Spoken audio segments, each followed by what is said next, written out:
Hello and welcome back. On the last episode, we had our interaction with the 12th man and didn't exactly go the way we had hoped. As a result, we're having this kind of pleasant conversation with Keiko. It seems like she is, I don't want to say giving up, but preparing for the worst, if anything. She is giving us a note. That is why she's asked us to relay a message, really, to keep her child the name that she wanted.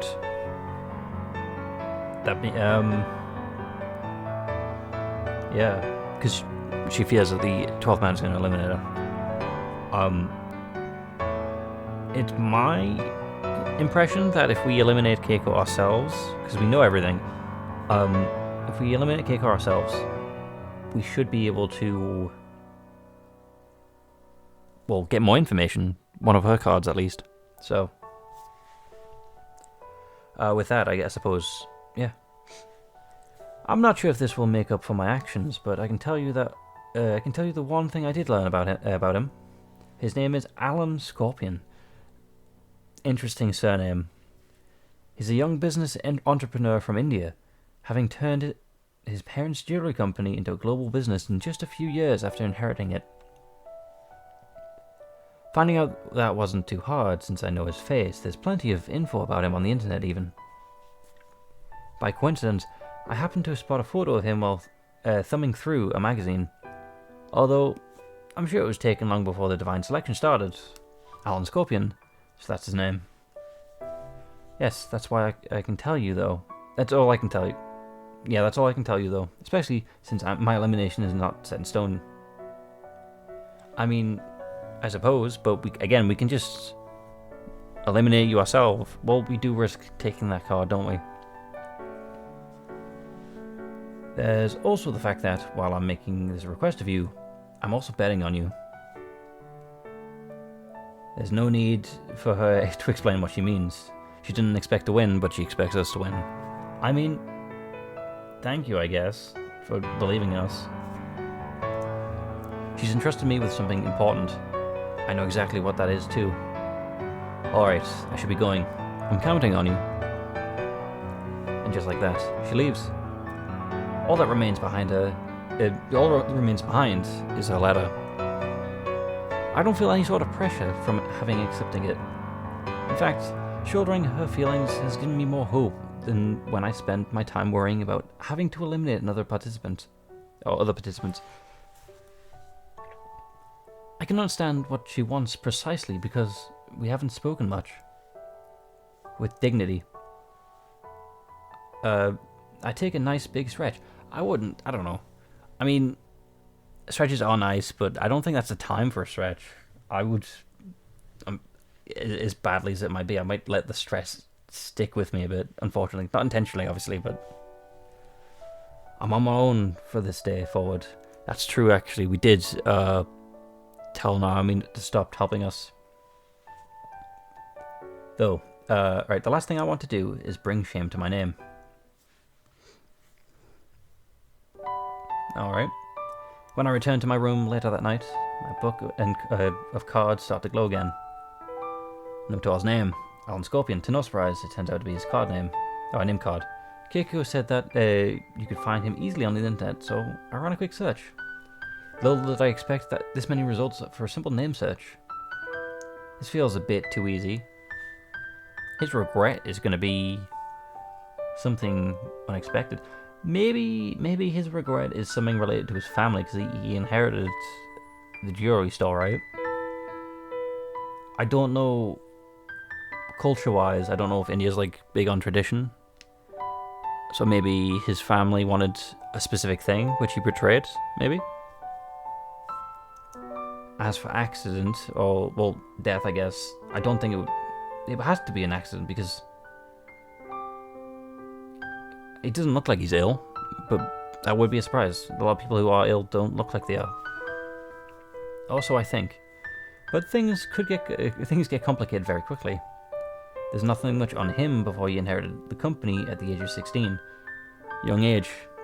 But, I mean, he does look pretty young in general. Let alone anything related to how he may have died 3 weeks ago. No need to mention that his regret remains a complete mystery too. That's always going to be the hardest one for everyone. For example, you don't even know your own. But knowing his occupation, where he's from, and especially his name, is a big step forward. It may be worthwhile to head back to the library again and look through some newspapers and magazines. Smart thinking. Like, I think I would never have considered a library, because obviously we're all surrounded by internet, so I would have just tried the internet over and over and over again. The unfortunate news about that, though, that just means everyone can, everyone can just fake anything. I don't even know if I read that. Either way, it's time for bed. Okay. Written on the paper are her thoughts and feelings towards her husband and child. She actually didn't write it as herself, but as one of her friends. That means it'll be far less painful for her husband to read compared to coming directly from her. Her writing is nice and tidy. Just reading it feels like I'm getting a glimpse at the sort of life she led. I involuntarily tear up when I come to her message to thank me at the very end of her letter. The regret of a mother who couldn't fulfill her duty.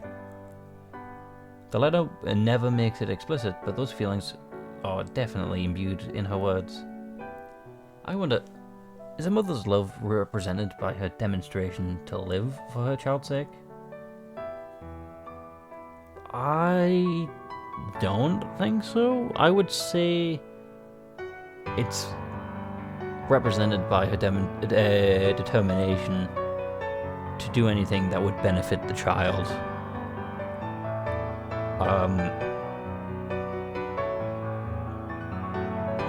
To various degrees, I think, because maybe in like anime and stuff, they'll have characters who will break the law for the sake of like that, and it's because of the child's intentions. That's like understandable, but doesn't make it right, like that kind of thing. I don't know, because using real life, because what people think is right doesn't always mean it is right, and I think that's a lot of reasons why people argue. I guess, I don't know, getting too deep.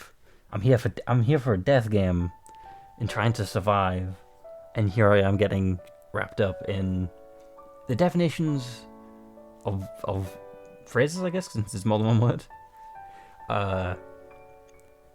That would make love the first thing a child receives. I'm sure their name comes after.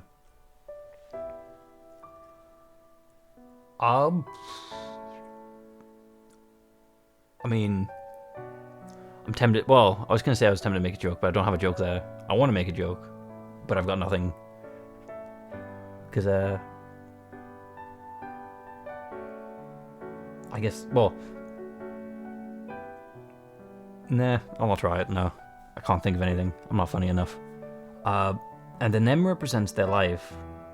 So I'm sure Keiko wants to bestow such a meaning onto her own child. Families work in a myriad of ways, but Keiko really is attached to the feelings behind one's name. That's why it ended up being her regret. I recall what she said about my name this afternoon. That's the one and only thing, other than my life, that I received from my mother, according to my gran. In which case, she must also have passed on her determination and love when I was born. I wonder if I'll be able to pour that same love into another person. I shake my head and clear my thoughts away before I dive too deeply into them. There's no point in wading through them when none of the answers are there. As for my regret, the same applies to this question. The reason I don't know my own regret is because I don't know myself well enough yet. I might be able to take pride in my own life once I learn my regret. I'm going to guess Someone's got to know what the regret is. It's either going to be number 2, our friend Miharu, or Alan. I mean, it could be number 3. Oh, I forgot his name. I know he's Italian. I don't think it'd be the sailor. I forgot as well. I forgot. Is she French? I think. I don't know. It's been a while since we've seen them, and I haven't checked up on in the history. Even if I don't make it through. No, scratch that. I know what I want to make it through. I know that I want to make it through. Sorry. Reading Keiko's letter has helped me to finally resolve what I need. Or find the resolve I need. I don't want to die without having fully understood myself. Is that your regret? Dying without knowing? Should Keiko be eliminated tonight, I'll mail this letter the very next morning. That'll be my top priority. Once I make that decision, the day begins to wind down.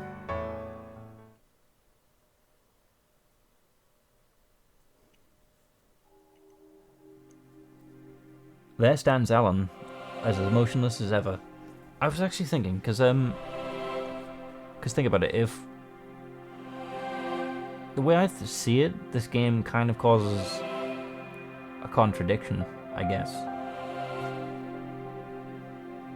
Because if we eliminate, for example, the pair that I have forgotten the name of, number 3 and number 5, I think. They eliminated Poe, which I think was number 8. No, Keiko's number 8. Poe was number 9. Yes. These are right. This is yes. Poe, the elderly man. Because he was eliminated, he died. Obviously, that means he died when he was supposed to. So he never got in the airport. So he went to the hotel to have the affair. But obviously, that would change the perspective of the pair's their time there. Because sure, that obviously they could go there for the food, because that lady likes food. But they didn't spy on anyone, so because it would alter the time. So you can see what I mean. It should go without saying, but this is in the court of fate. Good evening, my lovely little slaves of fate. A voice rings out throughout the court, clear as a bell. She's supposed to look like someone who you would consider as a nice person, but clearly she's not. Parker arrives to greet the participants. Her innocent smile as an ongoing deception. See, exactly what my thoughts exactly. Tonight brings it with the third round of the divine selection. Things have been proceeding rather smoothly thus far, but will that remain the case for much longer? That is true. One person per night so far. Beating around the bush seems to be your forte. Girl 2, who we obviously know who it is. You seem not... you sure you're not just trying to sound mysterious by spouting random nonsense? I mean, it's fun. Oh, you certainly are brash. Whether or not that is the case is none of your business, I fear. Alan stares at number 2 as she talks to Parker. His gaze shifts between her and the girl besides her, number 1. Okay.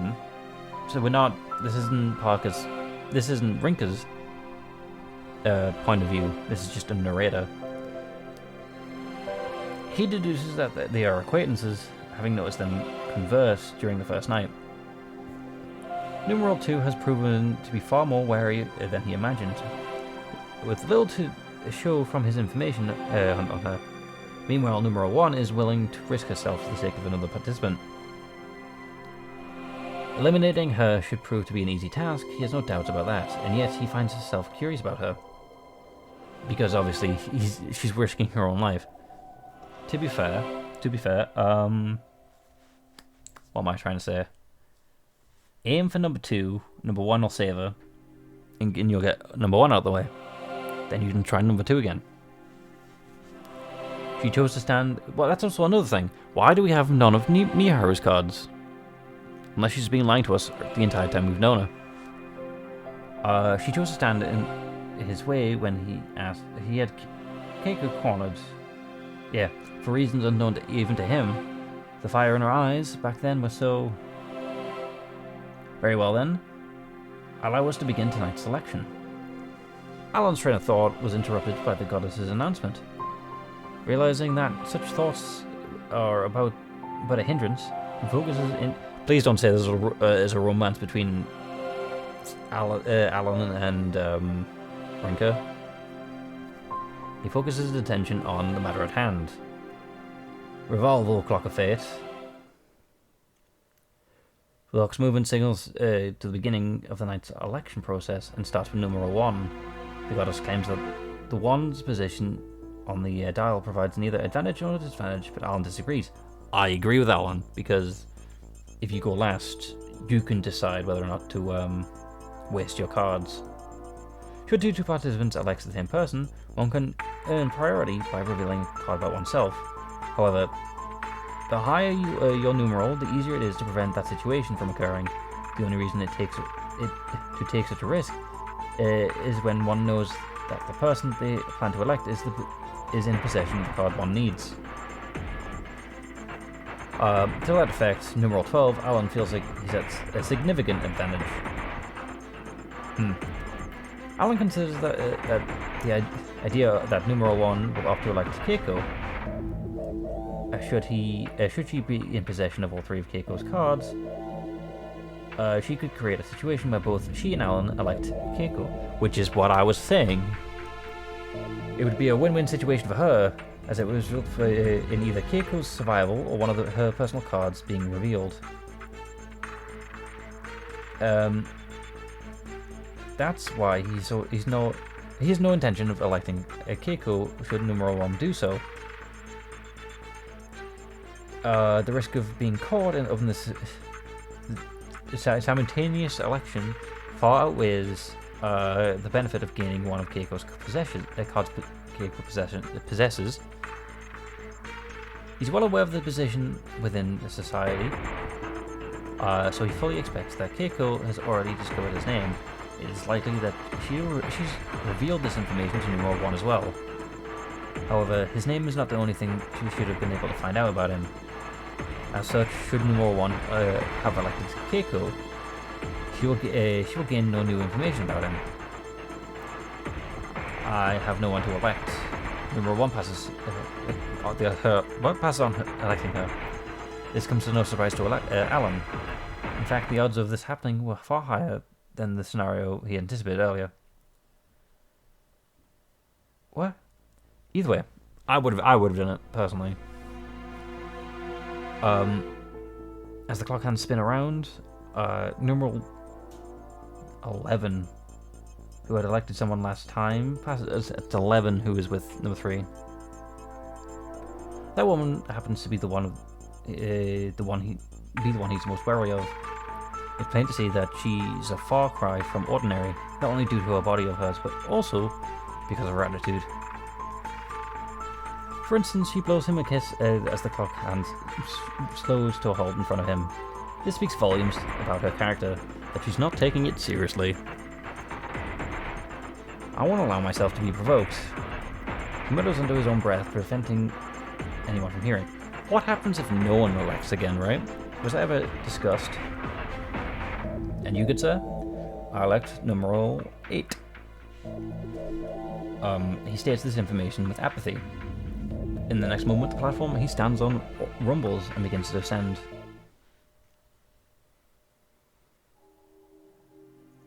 Both his and Keiko's platforms rise up in the upper stratum. The goddess appears before them, her face contorted with a wry smile. Keiko's composure serves as a bit of surprise to Alan. It's hard to believe that she could be so composed after the despair she put on display when he obtained her name card. Much like Ro before her. Is it Ro? I thought it was Poe. Oh well. He expected to hear some emotional wailing.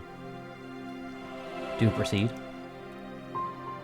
This marks Alan's second time electing someone, so he's acquainted with the process. Once his cards have gathered in front of him, He has only to read out the relevant ones, but of all his current cards, those related to Ro have lost their glow. Her name is Keiko Kamibuchi. She died of a brain hemorrhage. The cards react as he reads them out loud. Her regret is... Hey, you know what it's like to have a family, don't you? The question interrupts his process. Did like that brief CG though. Don't speak to me. My son will live, so I'm not afraid of being eliminated. I did get to spend much time with him, but I will still be able to become a mother. Maybe I won't be able to name him, but I'm sure he'll grow up to be strong even without that. After all, a name only represents one's hopes. It can't change their nature. Is that supposed to be a reference to like the Scorpion and Frog story, since his name is Alan Scorpion? I'm sure your parents named you too, at the very least. Quit involving anyone and everyone in your path of selfish destruction. Do it for your parents' sake. You mean to imply that one can do something for the sake of those who have passed? So his parents are dead. Interesting. Death is the end of one's existence. Nothing follows it. That's why those who live should do everything they can for the sake of their own sake alone. Alan finds himself infuriated with Keiko's words. His face may remain emotionless, but his eyes scream another story. I have no issue resorting to any means necessary for my own sake and to protect what's important to me. I care not for the consequences of my actions, nor for the people caught up in them. It's just that simple. His tone is bitter. While her words have riled him up, he never allows his emotions to slip out off his tongue. He feels that he's handled the situation in a controlled manner. I think he has, personally. He has been rather controlling of everything. However, Keiko offers him a smile before continuing. You're pushing yourself, aren't you? Your regret is your child's name. He says this to cut her off. The next three cards, whose contents his spoke out loud, float away from him. Once they reach in the middle of the Court of Fate, they come together and form a triangle shape. Once in formation, they begin to emit a white light, one by one. Alan knows what comes next, so he closes his eyes and allows it to happen.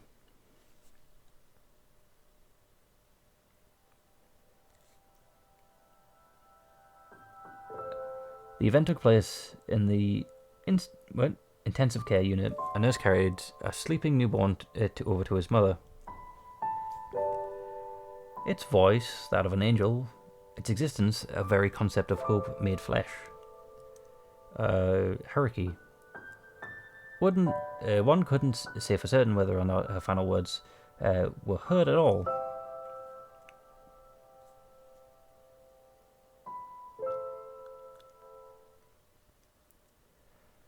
Names do nothing but chain down those whom they're attached. There's no hope to be garnered from them. So maybe he doesn't like his name. I mean, to be fair, being called a Scorpion isn't fun either, to be fair. That is the reason why Alan prefers to take name cards from those eliminated. I mean, that's true. With names, you can start your little hunt on everyone. Regardless, he believes with full sincerity that names chain their bearers down. That one can come from to understand another by knowing their name.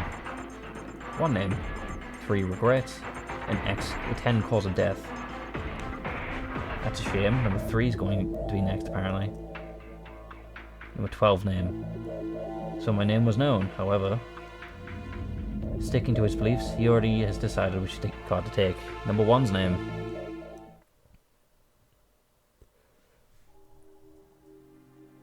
Keiko. Number 12 returns to the court, having finished his election. Honestly, again, this is why Rinka should have eliminated number 8, because we would have had number 10's cause of death, which actually I think we already have, don't we? Hold on. Menu. Open card book. Number 7. No, we don't even have 10. We have 8 cause of death. Not 7's cause of death.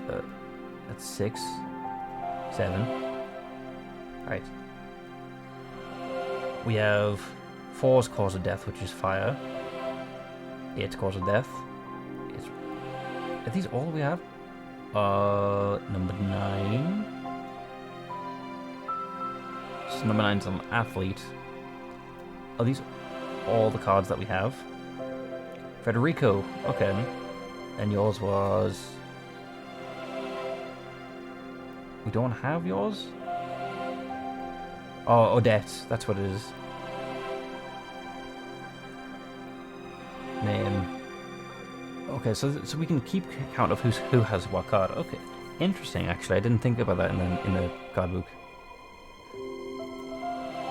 I don't like how when we click, they turn into question marks. Scorpion, golden medal, a child's name. Brain hemorrhage, cause of death is fire. Cool. He chose to take my name card, obviously. Of all options he had, Alan Scorpion purposely took my name card. Keiko likely had cause of death and regret cards as well. So he must have gone with me because he already met me in person. I had the option of electing Keiko too. Had he still tried, I could have created the situation where either Keiko would survive or we would have to reveal one of his personal cards.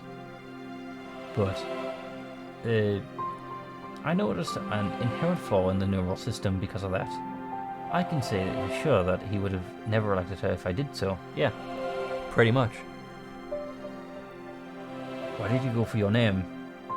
It'll be fine. Well, again, that means you would have had one more card because you would have had 10's cause of death or 3's name or 3's regret. I don't know what it is. Either way, I'd like to do the same if he'd gone for her name. I'd like to do the same if he'd gone for her name, but I'm not glaring.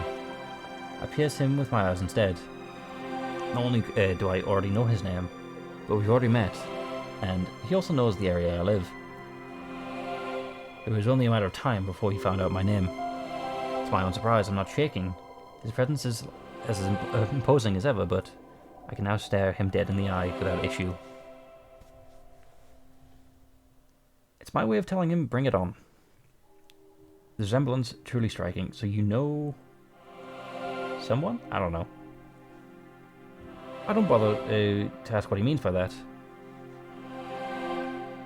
I can't say for sure whether or not he's shouldering a story of his own, but right now, I have zero desire to exchange words with him. Tonight's session resulted in one elimination. I bid you all farewell for now. I mean, that phrasing implies that there can be more than one, which is interesting.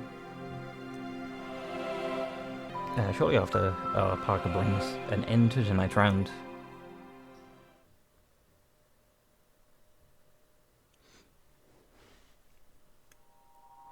I wake up feeling refreshed. I must have gotten a good night's sleep for the first time in a while.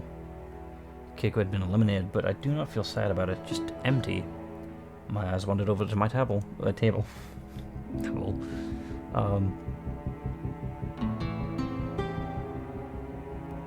Both the letter I received from Keiko and the one I had written are both there. However, when I got up to take a closer look at Keiko's letter, the contents have vanished. Her actions during the Divine Selection, as well as their effects, have been erased. I next check my transcription of her letter and confirm that it remains intact. That proves that those eliminated will be remembered by the participants, and their actions are at large will be undone. However, not all traces of their actions have been erased. The letter she gave me, still being there, proves that much. Had I been eliminated, the chances are my letter wouldn't have disappeared either. just that I had written it on it. In other words, the goddess can't rewrite the world's events completely. That might explain why Naomi has a faint recollection of the events that supposed to have been undone. Speaking of Naomi, I am curious to learn how much she remembers about Keiko. Can't bring myself to ask, though. I'd rather she remain uninvolved as possible. Well, we kind of need to know, personally. Because that's kind of, you know, important. Still, though, it is the elimination of another player, so I think we should call it there. Hopefully you've enjoyed, and hopefully I can see you in the next one with that. Goodbye.